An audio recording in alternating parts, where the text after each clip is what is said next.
Her name was Nia, a small-town girl with big dreams and a heart full of wonder. She was radiant, smart, full of laughter, the kind of girl who made people feel like sunshine. Nia had everything mapped out. She went to boarding school in a town called Mirovia, where books were her comfort and school was her escape. That summer, when the term ended and the holidays began, someone entered her world. His name was Desmond. He wasn't hers, not at first.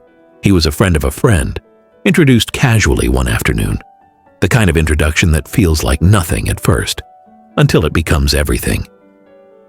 Desmond was charming, smooth. He had this mischievous smile that felt like a dare, and eyes that said, "I see you." They clicked instantly. Long phone calls, inside jokes, laughter over nothing. The kind of connection that wraps itself around your soul before you even notice. Before long, Desmond became Nia's first boyfriend, and then her first love. Their relationship bloomed like summer itself, intense, thrilling, new. When school resumed, they went to different towns, but their hearts stayed close, sometimes too close. Nia began sneaking away from school, skipping classes, all to be with him, and one night, in the quiet heat of a borrowed moment, she gave herself to Desmond. At first it was awkward, uncertain. Two young souls fumbling through new emotions, but over time they found a rhythm. Their connection deepened, and each time after it wasn't just physical, it was emotional, intoxicating, a sacred dance of warmth and vulnerability. Their bodies spoke the language of love long before their mouths ever could. But love, especially young love, has its shadows. Nina's grades began to slip. School, once her pride, was now just a backdrop to her emotional world with Desmond. She failed her GCE exams. Then came something else, a quiet, terrifying change in her body. Nia was pregnant. She was still just a girl, and the weight of that reality crushed her like a storm no one saw coming. When she told Desmond, he froze. He was scared. So was she. They spoke in circles, hoping love alone could fix it. But love isn't always enough. Her mother found out. She was devastated and disappointed in ways Nia didn't have words for. With the help of a family friend, a decision was made, one Nia would carry with her forever. The pregnancy was quietly, painfully ended. She never really cried, not at first. Instead, her body grew weak. Her spirit dimmed. Her mother sent her to a far-off city, Valera, to heal. And Desmond? He stayed behind in Kalimba. Now, their love became long distance. They called every night, shared sweet nothings, made promises. But in Valera, things began to unravel. Desmond's friends, boys she barely knew, began messaging her, "Leave him. He's cheating on you. He's not who you think he is." Nia didn't want to believe it. She couldn't, because Desmond wasn't just her boyfriend. He was the only boy she had ever truly loved, the one who knew her deepest secrets, the one who held her when she broke. So she ignored the messages and waited for the truth to show itself. When she finally returned home to Kalimba, she faced him. She asked him gently, "Desmond, were you with someone else?" And without flinching, without guilt, he said, "Yeah, I was. But that's the past now. Let's move on." No apology, no explanation, just a shrug. In that moment, something inside Nia cracked, not because he cheated, but because he didn't even care that he did. He broke her heart, but he broke her worth even more. That was the moment Nia's story stopped being a fairy tale and started becoming a lesson. But her journey wasn't over. Not even close. After Desmond's cold confession, something in Nia broke. She still loved him deeply, painfully, but the heartbreak was too heavy to ignore. It lived in her chest, in her silence, in her smile that no longer reached her eyes. She moved in with her aunt in a quieter part of town, a new environment, new people, and one of them was Jaden. He lived next door, tall, charismatic, the kind of handsome that didn't shout, it whispered. He started noticing her, and he didn't hide it. Naya told him up front, "I'm in a relationship." But Jaden didn't flinch.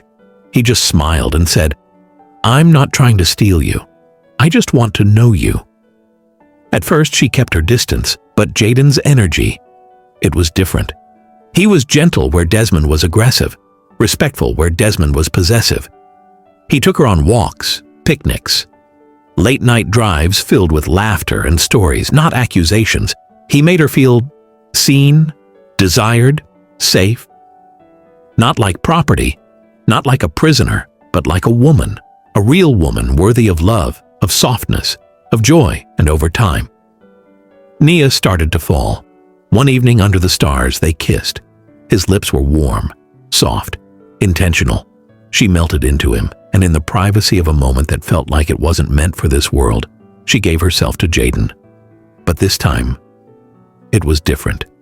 There was no shame, no fear, no rushing, just love, or something close to it. Jaden didn't just touch her body. He worshipped it. Every kiss was patient, every stroke filled with admiration. He learned her, listened to her, read her like poetry. And that night, Nia had her first true release. Her body sang, not out of obligation or curiosity, but because someone made her feel safe enough to fully let go. She'd never known that kind of intimacy. Jaden loved her. She knew it. She cared for him too, a lot. He became her joy, her softness in a hard world. Desmond found out, and instead of talking to her privately, he showed up, rage in his voice, ego in his step, drama in front of everyone. He summoned both of them, Jaden, Nia, his friends. "Choose," he said, "him or me." And Nia stood there in silence. This wasn't love. This was performance. So she made a choice, not for love, not for loyalty, but to let Desmond embarrass himself. She turned to Jaden and said, "I choose him." And Desmond's anger became a spectacle. Jaden didn't celebrate.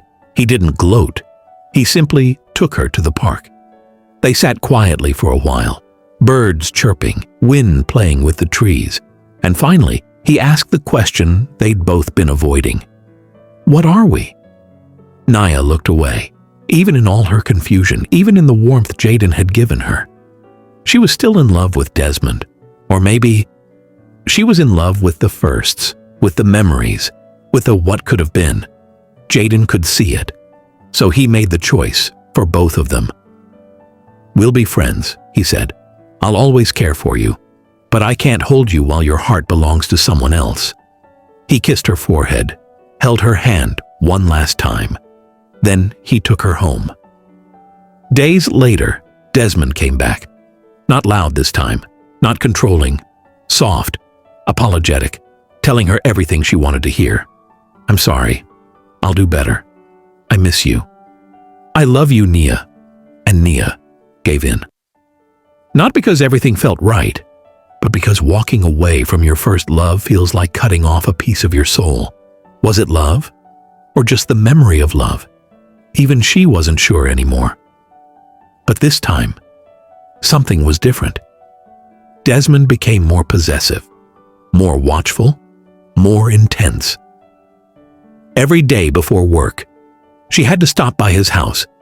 Every night after, again. He checked her phone, deleted her contacts, broke her phone in fights, blocked her friends, and slowly, the world around her grew smaller, until the only voice she could hear was his.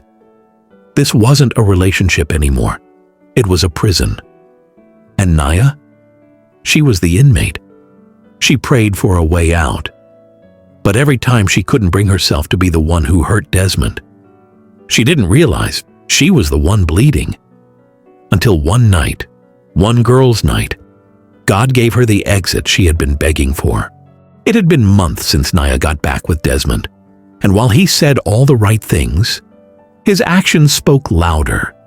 The love that once felt thrilling was now suffocating. Every move she made, every friend she had, every message on her phone, monitored, questioned, controlled. Nia wasn't in a relationship anymore. She was surviving inside one. Then came Danika's birthday, her sweet neighbor, her sister in spirit. The one person Desmond didn't mind.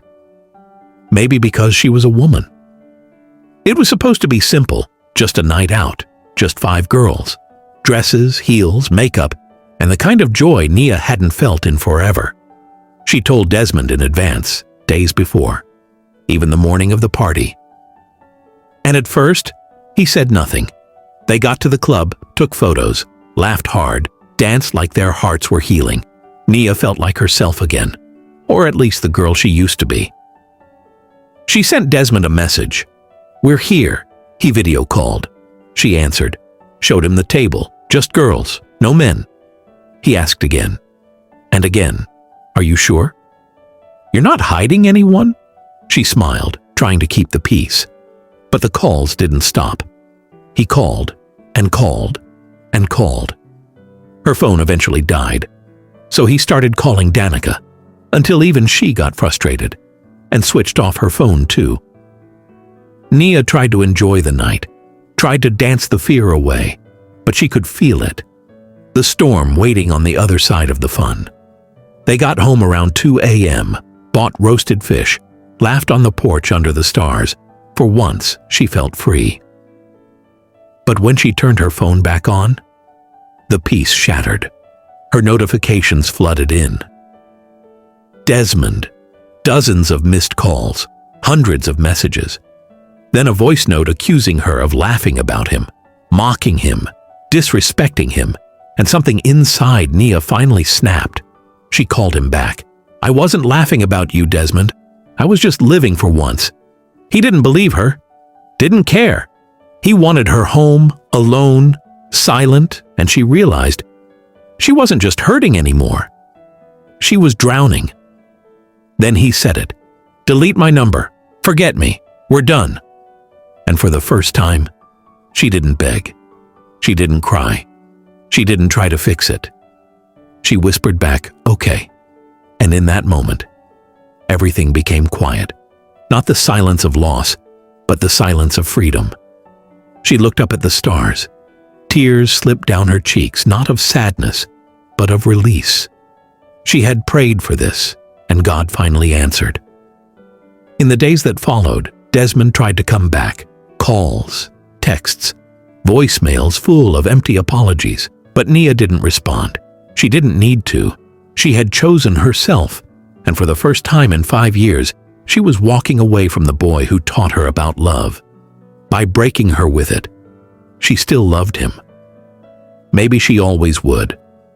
But love, she learned, isn't supposed to feel like a cage, and the door had finally swung open. Nia thought that walking away from Desmond would bring instant peace. But healing? It's not that simple. Sometimes it comes like a wave. Other times it comes like a whisper. And often, it comes with silence. The days after she let go were quiet, too quiet. She deleted his number, blocked him everywhere, threw away the notes, the photos, the little gifts he once gave her. But the memories? They stayed. She'd walk down the street and remember his hand in hers, hear a song and remember the way he once looked at her. And the nights? The nights were the worst. Not because she missed him, but because she missed the idea of him, the comfort, the consistency, the history. He had been her world for 5 years, and now it was just her. She tried to fill the silence. Short flings, late-night texts, mistakes she didn't recognize herself in. She thought if she could feel desired again, maybe the loneliness would fade. But it didn't. One night, after a casual encounter, she woke up feeling empty, not because of who she was with, but because of who she was becoming. She looked in the mirror and whispered, "This isn't me." She had always been a woman of depth, of love, of commitment. She didn't want to be touched by strangers. She wanted to be seen, cherished, held with intention. And so, she stopped. She turned to God. No dramatic breakdown, no shouting prayers, just quiet moments where she sat alone and said, "Please, help me find myself again." And slowly, he answered, not with a lightning bolt, but with people. They came like angels in sneakers and side-eyes. 3 women, Zena, Tayo, and Essie, her sisters by soul. The kind who brought laughter, honesty, and love without conditions. They didn't ask for explanations. They just showed up with hugs, with food, with silly memes, and "you're too pretty to be crying over that boy" energy. Every weekend they will have sleepovers at Issy's house, laughed, prayed, and make plans for their futures. They called it their healing hideout. They dreamed together, held each other in silence. Together, they reminded her that friendship could be just as healing as romance, sometimes even more. With time, the pain softened. Her glow returned. She started smiling again, not for photos, but for herself. She wore colors she once avoided, took herself out to eat, started working harder at the salon, singing louder in the shower, laughing harder at dumb jokes. The Nia she thought she had lost was never gone. She had just been buried beneath the weight of someone else's love, and now she was rising. Today, Nia isn't in a relationship, and yes, love's been rocky since. She's made mistakes, trusted too fast, closed off too soon. But one thing is certain, she knows her worth now. She knows her boundaries, her softness, her power. She's not just waiting for love anymore. She's building herself so when love finds her again, real love, it won't be to complete her. It'll be to complement her. Nia still believes in love, but not the kind that cages you, the kind that grows with you. And when her king comes, he'll know. Because this time, Nia won't lose herself trying to be loved. She'll bring her whole self to the table. And if he's not ready for that, then he's not the one. This is Nia's story. Maybe it's your story too. Maybe it's your sister's, your best friend's, or the girl you used to be. But let it remind you, you can survive heartbreak. You can leave the cage. You can love again. And most importantly, you can love yourself first. Subscribe to Soul Tales with Amma, because every story heals, one truth at a time.